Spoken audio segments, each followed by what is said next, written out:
साल भर के रे साल भर के रे साल भर के रे पावन त्योहार छै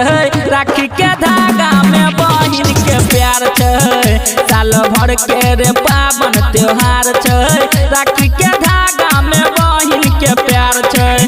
जेकरा नहीं छै भाई रे बहिन दुनिया ओकर देखी अन्हार छै साल भर के रे साल भर के रे साल भर के रे पावन त्योहार छै राखी के धागा में बहिन के प्यार छै साल भर के रे पावन त्योहार छै राखी के धागा में बहिन के प्यार छै डीजे सुमित सतीश रईमा सुमित सतीश रईमा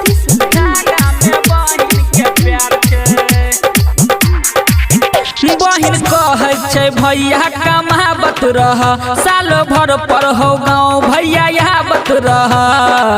जहाँ भी रह सलामत रह हो जहाँ भी रह सलामत रह बहिन कहे छै भैया कमाबत रह साल भर पर हो गाँव भैया याबत रह जहाँ भी रह सलामत रह भैया जहाँ भी रह सलामत रह रक्षा बंधन में भाई कमाब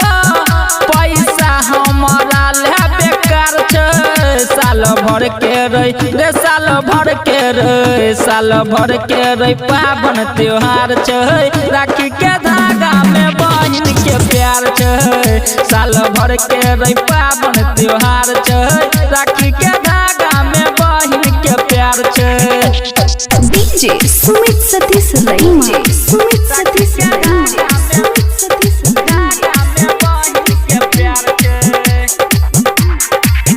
फोन के कहे भैया यहाँ बन हो अपना माथे पर टीका लगा बन हो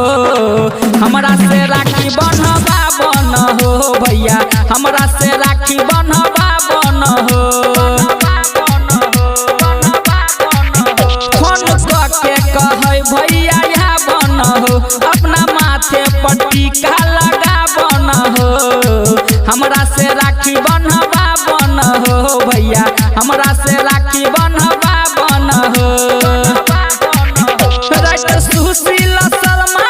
जाय के राखी हाथ में बन्हाबे के विचार छै साल भर के रे साल भर के रे साल भर के रे पावन त्योहार छै राखी के धागा में बहिन के प्यार छै साल भर के रे पावन त्योहार छै राखी के धागा में बहिन के प्यार छै बुझ गेली।